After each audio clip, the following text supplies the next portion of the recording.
दोस्तों पेरिस में आयोजित यूनेस्को की 47वीं जो बैठक थी विश्व धरोहर समिति की, उसमें भारत के 44वें विश्व धरोहर स्थल के रूप में जो मराठा के मिलिट्री लैंडस्केप था उसको मतलब हमारे 12 से ज्यादा जो किले मराठों के समय रहे उन किलों को घोषित किया गया है।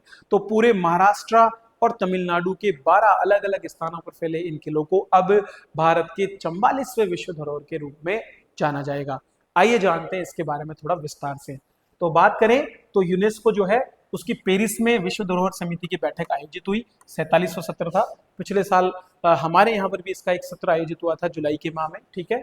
और इसमें जो मराठा सैन्य परिदृश्य है हमारा, मतलब एक तरह से मराठों के जो किले हैं उनको हमने विश्व धरोहर की सूची में शामिल करवाने में सफलता पाई है। ये 12 ऐतिहासिक किले हैं जो मराठा साम्राज्य के दौरान 11 महाराष्ट्र में बने और एक तमिलनाडु में है, ठीक है। ये 17वीं से 19वीं शताब्दी के दौरान अपने चरमोत्कर्ष पर रहे। ये भारत की 44वीं विश्व धरोहर संपत्ति है। तो इससे पहले 43 संपत्तियां घोषित की गई थी और अब ये 44वीं हो गई है। 17वीं से लेकर 19वीं शताब्दी तक इनका निर्माण हुआ और इनको एक तरह से कह सकते हैं कि जो रणनीतिक सैन्य दृष्टिकोण हमारे मराठा साम्राज्य का रहा है उसको प्रतिबिंबित करने का काम ये करते हैं। इनमें से अधिकतर दुर्ग अलग अलग तरीके से बनाए गए और दुर्भेद्य बनाए गए ताकि किसी भी तरीके से उनको जीता न जा सके। इनमें महाराष्ट्र में सलहेर, शिवनेरी, लोहागढ़, खंडेरी, रायगढ़, राजगढ़, प्रतापगढ़, सुवर्णदुर्ग, पन्हाला, विजयदुर्ग और सिंधुदुर्ग है। जबकि तमिलनाडु का एक किला जो गिंगी का किला है वो यहाँ पर इसमें सम्मिलित है। तो आपको याद रखना है कि 11 महाराष्ट्र में है और एक आपका कहां पर है, तमिलनाडु में।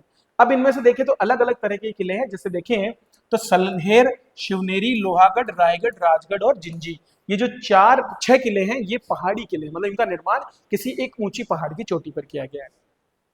प्रतापगढ़ की बात करें तो ये एक पहाड़ी पर है लेकिन जंगल में भी है, उस प्रकार से इसका निर्माण किया है। पन्हाला की बात करें तो पन्हाला एक पहाड़ी और पठार दोनों पर एरिया में, मतलब एक पठार एरिया भी है और वहीं पर पहाड़ी भी निकली हुई है, उसी पर इसको बनाया गया है। तो अगर बात करें हमारे सी शोर या तटरेखा पर तो विजयदुर्ग एक इस तरह का किला है।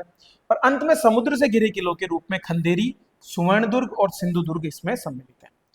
अगर हम बात करें तो अब तक भारत के लगभग जो स्थान चुने गए हैं उसके आधार पर भारत विश्व में 6ठे स्थान पर आ गया है और एशिया प्रशांत एरिया में दूसरे स्थान पर है। भारत के 62 से ज्यादा स्थलों को वर्तमान में विश्व धरोहर की संभावित स्थलों की सूची में भी रखा गया है।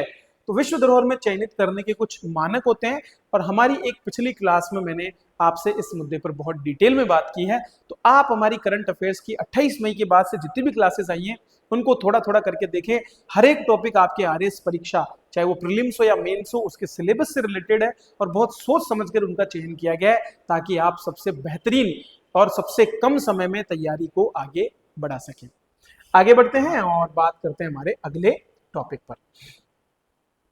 तो इसी में आपके जो पिछले मैं थोड़ा रिवाइज भी करा देता हूँ, जो 41वां, 42वां और 43वां स्थान है। तो 2023 में पश्चिम बंगाल के शांति निकेतन को 41वां स्थान घोषित किया गया जो रविंद्रनाथ टैगोर और उनकी यादों से संबंधित है। 42वां स्थान आपके कर्नाटक के जो होयसल के मंदिर हैं जो 3 जगह पर है, बेलूर, हलेबीड और सोमनाथपुरा, इन तीनों को जो कि आपके होयसल जो साम्राज्य था उसकी वास्तुकला से जुड़े हुए उनको ये दर्शाते हैं। और 43वां आपका असम के मोइदम से जो 2024 में घोषित किया गया था लास्ट ईयर, और ये अहोम राजवंश की जो अपने जो पूर्वज हैं उनको दफनाने की जो परंपरा है, टीले बना करके जिसको उन्होंने रखा है, उसके रूप में इसको यहाँ पर सम्मिलित किया गया है। तो ये तीन आपको 41, 42, 43 तीनों मैंने बता दिए और वर्तमान में जो किए गए हैं वो 44वां है, उस पर भी हमने डिटेल में बात कर ली है।